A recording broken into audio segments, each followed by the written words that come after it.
Hello, we want to welcome you back to another episode of EP Talks. EP Talks is the official podcast for Everyday Principal. Today we're sitting down with 2015 Washington State Elementary Principal of the Year, Taj Jensen. Taj is currently a director in the Tacoma Public School District and brings a wealth of knowledge to the K-12 education and leadership sector. Taj has been a national presenter and has supported schools and school districts not only statewide but across the country. So this is a gem and a nugget of an episode. We encourage you to listen to and share this podcast with your colleagues. And with that, inform, influence, inspire. I want to welcome back all of our EP Talks listeners. This is founder and CEO Andre Wicks. I have the distinct pleasure of sitting down with Taj Jensen, a longtime friend of mine. We've worked together, worked in the same school district in Spokane. I don't think we actually got to work together, did we? No, I left. When I left, you came in. Got you. But we've crossed paths. We've been together at some of the same conferences as presenters. Taj has also been a guest writer for the Everyday Principal blog. Taj was a 2015 Washington Elementary Principal of the Year. Somewhere around there, yeah. Yeah. And Taj, it's been a pleasure following you and interacting with you, and you being part of my professional life has added a lot of value. So the fact that I get to share you with the rest of the network is pretty special. So thanks for being here today. Yeah, thanks for having me. It's an honor. Yeah. Well, those of you that have been listening to the show, you know that the format is to keep it brief. The principal life is a busy one. As I can attest right now, we just had our staff retreat yesterday, and we're getting ready to kick off with beginning of the year professional development and then bringing in students shortly thereafter. And that's the life of the principal. And so we want, whatever the asset is that you're engaging with, whether it be the blog, the podcast, EP University, with micro-learning, or if you're part of the EP Collaborative, the forums and groups that we've put together, we want it to be digestible and we want it to fit within the lifestyle of the school principal. So with that, we tend to keep the podcasts at or under 30 minutes. It's a quick, digestible bite. We have awesome questions to cover today. So with that, Taj, I'm going to throw the first question at you. Are you ready? Let's do it. All right. Question number one. So you've worked in and around the largest school district in Washington State, and you've been outside the state, obviously, across the country. But what are some of the biggest issues to solve? And in your experience, what are the solutions? What solutions have generated positive results?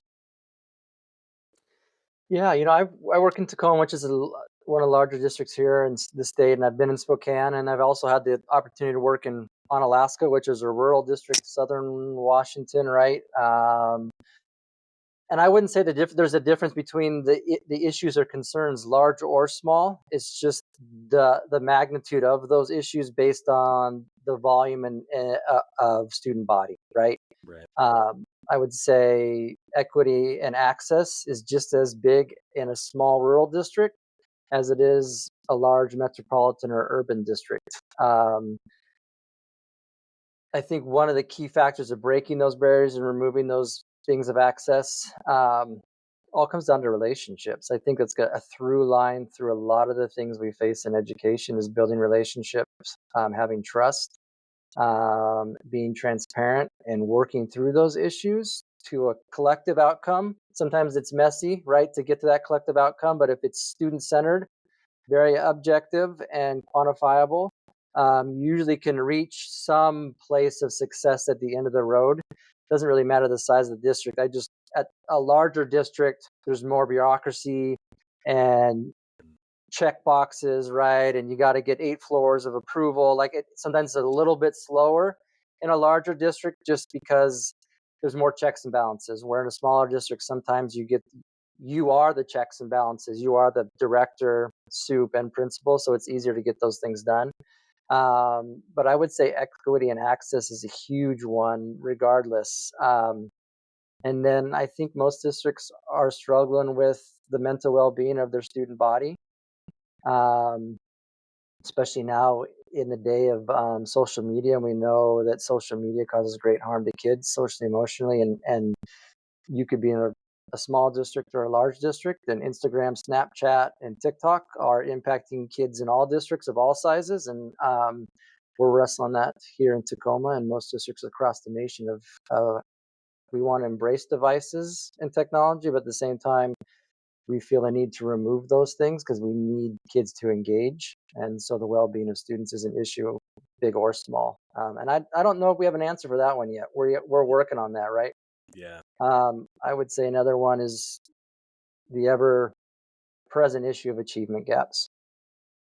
And you see that based on your address or zip code, unfortunately, right? And we see that achievement gap still pretty wide in our poverty-stricken communities. Um, we're doing better at it, and we're working hard, but you still do see that across the street where your Title I schools with a free and reduced lunch rate above 45%. Sometimes, not all the times, are a little bit behind your more affluent school communities. Sure. Yeah, I know that some of your greatest work has come from, the attempt to shrink the gap, right? Yeah. And so I think sometimes the overwhelming nature of how big some of those gaps are can, really affect your motivation, your inspiration, trying to figure out what tactics do I take to try and shrink those gaps and make an impact, bridge those gaps. What is some of the work that you've done? What's your advice around what incremental steps can even one school take to try and reduce the achievement gap? Yeah, you remember back in the day, I think everyone read that UBD book, right? Understanding by Yeah, Design and backwards. And so any kind of school improvement, you take the same approach. Where do you want to be or get? And then plan that backwards and have incremental chunks that you want as success or benchmarks. So you're playing the long game. You're not necessarily playing the short game. I see a lot of folks play the short game, right. um, and that short game gives you short returns. Um, just like if you're investing your money, right? If you play the long game, in the end, you win bigger. So when I say long game, it's investing in those foundational things in K2 because those pay dividends 3, 4, 5, 6, 7, 8. Where if you are dumping time and resources into 3, 4, 5 and just letting K2 be, you're going to replicate the issue every time they come through that 3, 4 cycle or 5, 6, 7, 8 cycle. So investing heavily around teacher PD, teacher understanding, collective efficacy, all those things in the K2 foundational level, and getting everyone solid there. And that takes a couple years, and that pays dividends over the course of students and teachers' trajectory. Um, and that's the long game, right? That's a 3 to 5 year piece to start to see that to come to fruition. Yeah, that makes a lot of sense, and I love that terminology, that analogy of the long game, short game. And I think what happens also sometimes, it's kind of like if you're familiar with Simon Sinek's book, The Infinite Game. He talks about the difference between finite and infinite games. The short game, like you described it, is that finite game. The long game is the infinite game, where you're not necessarily trying to win the game. You're trying to play the game as long as possible. And the goal isn't to win, like I said, it's to do better every single time that you play. But just like playing the short game and the long game, if you play the infinite game by finite rules, or if you play the long game by short game rules, you burn out, right? Mm-hmm. it's not sustainable. Funding's not sustainable. The effort's not sustainable. The results aren't sustainable. And so, no, that's super important. I think one other thing that you said earlier that I want to jump back to before I lose it is just that idea of relationship. And it seems like every K-12 education conversation at some point, if you're talking about how to achieve long-term lasting results, turns back to relationships. But those relationships can't be inauthentic. They have to be real relationships. And so I just had a conversation about this with one of my assistant principals the other day, and she brilliantly said that it comes down to consistency and authenticity, right? You have to be real about your intent and your desire to build relationship, and then you have to do that consistently over time.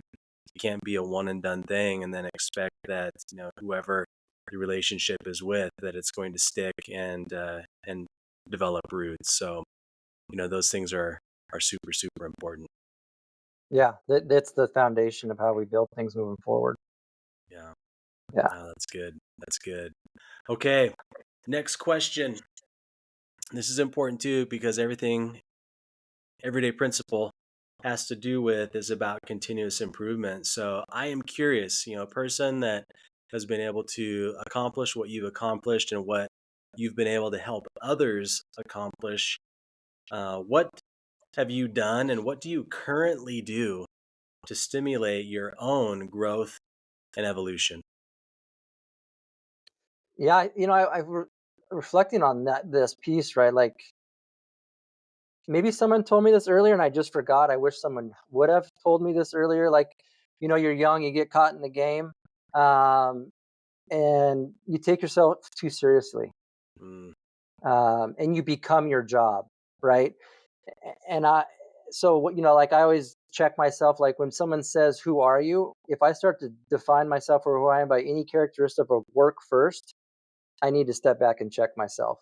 right. Right. Or if I'm at an event and someone introduces me as a principal or others like that, right?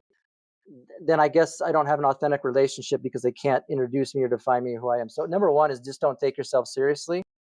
We're all replaceable, like it or not. And in 5 years, the school's going to forget who you are, Yeah. and they're going to move on. Um, so I recharge by knowing that it's just today, it's the moment, enjoy it, go hard today. Don't worry about things in the future because that's a false reality. We don't have control of the future. We can't undo the past, and just do the best I can in the present moment. And when the day's done, be content with the work I did today because I know I did the best. Um, and then rest and enjoy life when I leave work at the fullest and leave work at work so that when I come back tomorrow, my battery's not at 75%. My battery is at 100%. Yeah. I Yeah. love that. Simple. It's so Yeah. simple.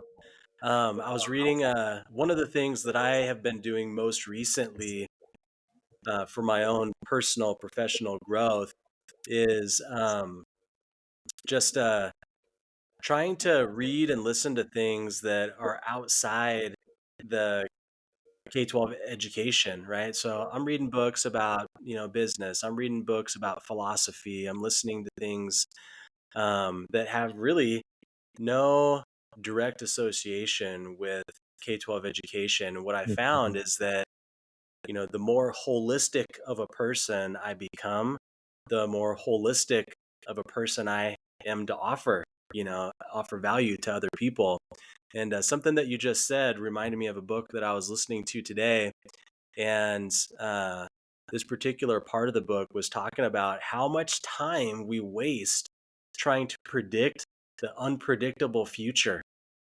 And it's like, man, why would you do that? And in K-12 education, you're constantly trying to predict. You're Mhm. constantly trying to have forethought. In fact, just recently that was one of our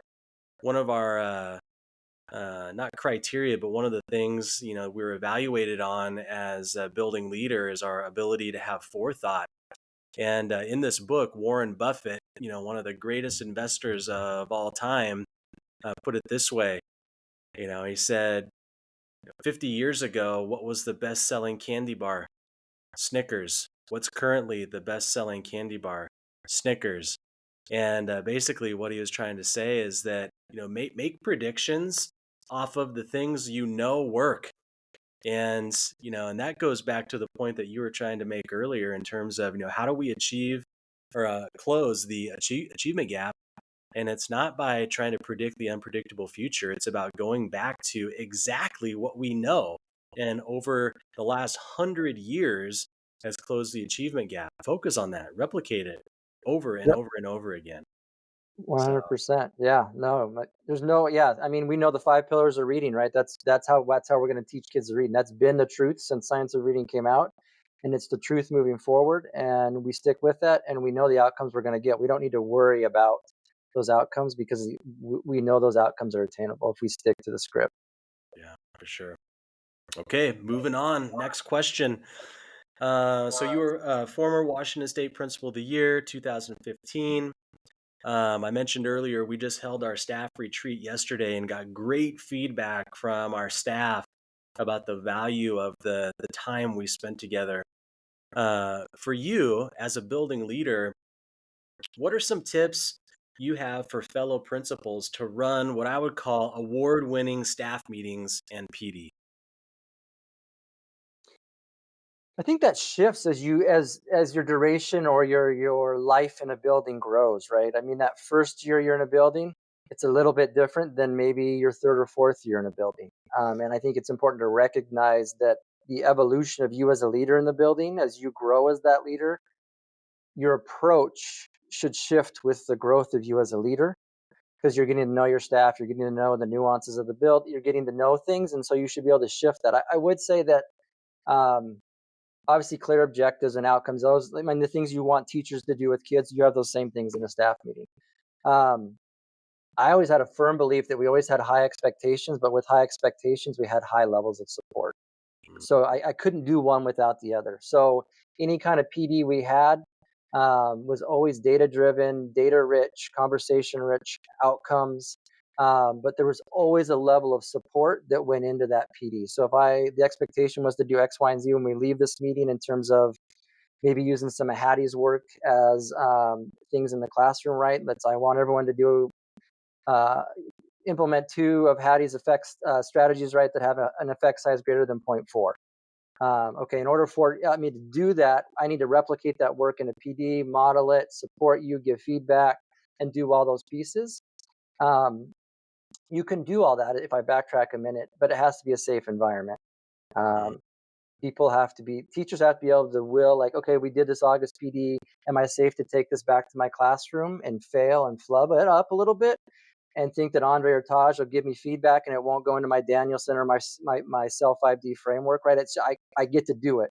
And that's what I say, that evolution as a principal, as they begin to trust you and go back to relationships, you have relationships with your people, and they know you're there to support them because you're there for kids. They start to feel safe. And so then you can increase expectations, you can increase support, we can fail, I'll pick you up and carry you, and we'll keep this cycle going. And so that August PD or midwinter PD, we always did a midwinter PD, right? We'd get our diagnostic in the winter and say, okay, here's where we're at. I need us to be here. What are we going to do as a team? Like, just like you would at a halftime in a game, like, what are we going to do? How can I pick you up? And what do you need to get to here? So that winter PD and August PD, as a collective group. So trust, relationships, high expectations with high levels of support behind it. I will tell you a pitfall that I see when I do consulting outside. Um, Principals bring in pet projects or their own belief systems or things that they enjoy that don't connect to the work. Yeah, they're fun and they're cute and they're fluff, but teacher time is valuable. Um, and if we are throwing things at our staff and folks that we work with that don't connect and aren't relevant to the work, it can resonate in an inauthentic way if it's not outcome driven. Yeah, I think that's super smart. And it's a great reminder to have balance, right? To have balance of, like you said earlier, don't take yourself so seriously. Um, And I think too, we have to model that for our staff. I really, Yep. really believe that. I think educators are notorious for taking themselves too seriously and completely identifying themselves with their work. And when it comes to PD, it's like it's a great opportunity. I mean, you know this, that your professional development time, your staff meeting time are it's scarce. You don't get that every single day.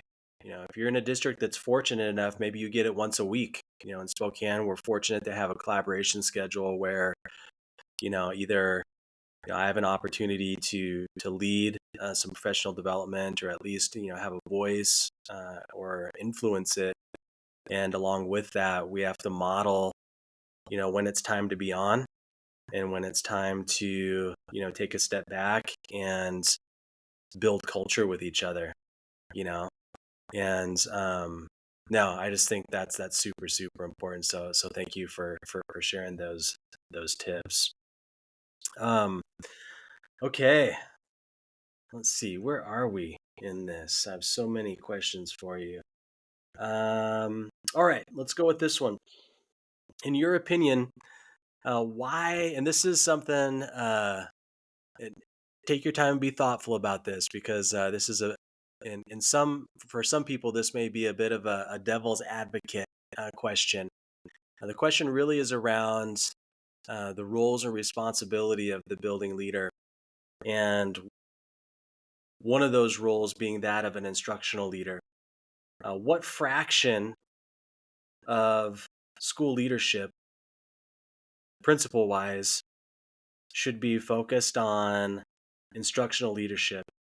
And I guess what could you say, influencing the response here a little bit, but what could you say is the most critical skill, trait, or characteristic of a school principal? Yeah, that's multifaceted and layered. We all should be instructional leaders at some level. I think at some point in my career, and you were in the midst of it, well, right in the early 2000s, right? I mean, it was all instructional leadership. That was it, the end all be all. And I've seen a lot of principals come and go that are amazing instructors, but they lacked other facets of the profession, um, and couldn't do it for whatever reason.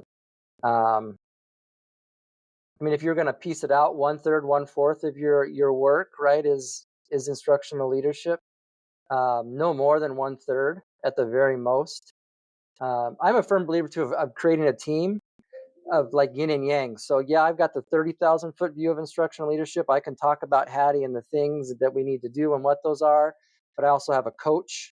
I have all these other pieces that I can lean in deeper with, and they can do those things for me and with you, so that I can make sure that I'm maintaining relationships, supporting on the backside, creating cultures of success, allowing people to fail and get lifted up. I'm doing all these other things. And I would never want instructional leadership to create a shadow or overstep the importance of human relationships in our profession.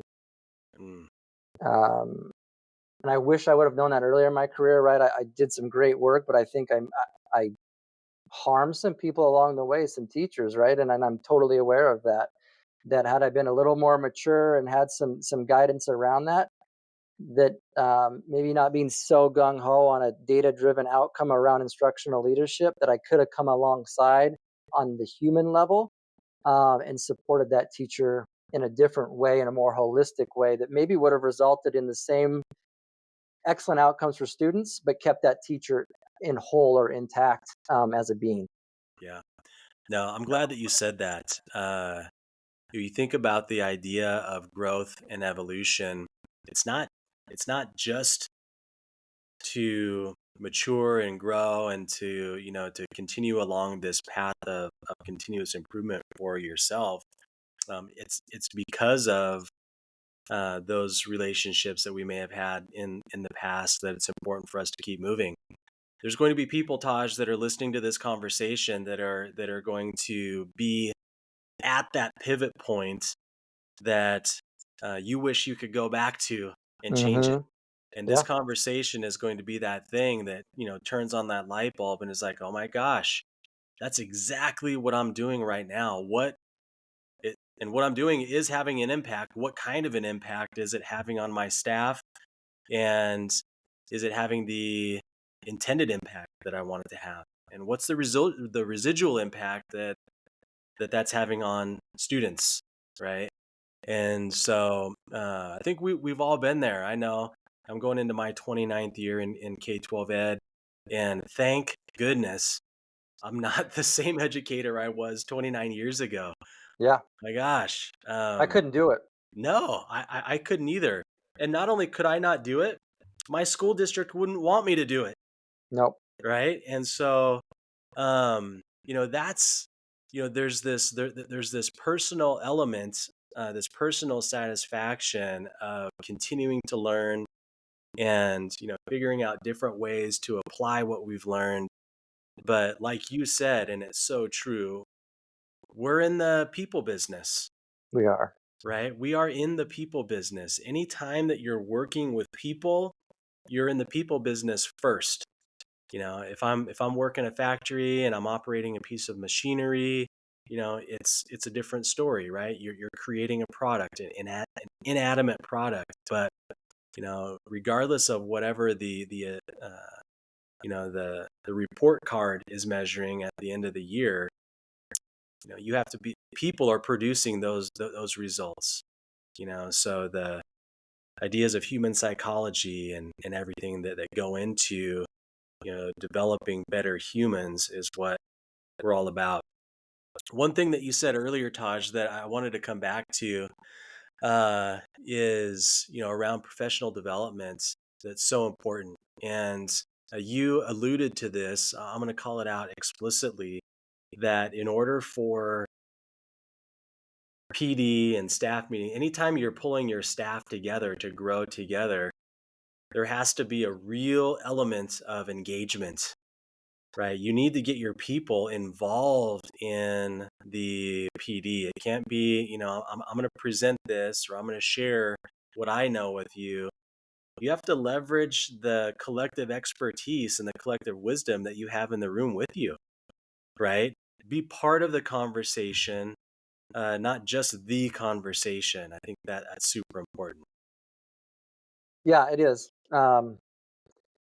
We're no better than the sum, right? And so we are part of that collective efficacy or that collective consciousness within our building. And so we have to take active participation in the work that our folks are doing. I mean, you and I wouldn't be where we're at had we not had amazing teachers, right? That's the bottom line. And I would think that most of us, we had amazing teachers because we did amazing work alongside with our teachers and we supported them. And then by that collective work that we did with our staff, the direct recipients of that work and support were our students. And that wasn't working above them or behind them. It was always working alongside them. And maybe it was doing things that your traditional principal wasn't doing, right? Because we were maybe doing some of those human things and maybe scraping along the CBA a little bit different than some other folks were doing. For example, like, hey, you got to leave 45 minutes early. I got your class. Leave. Don't put in for sick leave.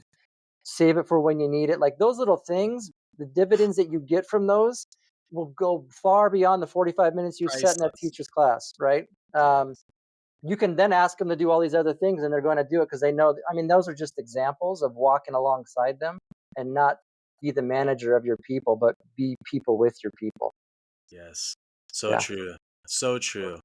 That's a great place to wrap up this conversation, Taj. I just think that the nuggets that you dropped today, use data.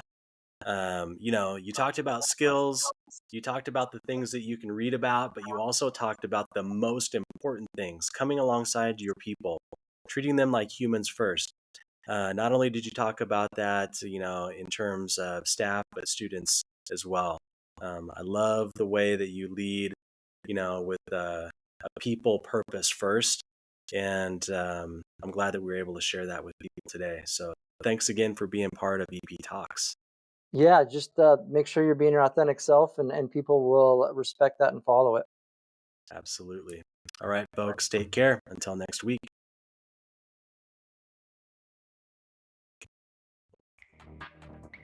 The EP Talks podcast is brought to you by Everyday Principal, the leading learning management system for school administrators. EP Talks is one product in the suite of assets Everyday Principal has to offer. Other products include EP Collaborate and EP University.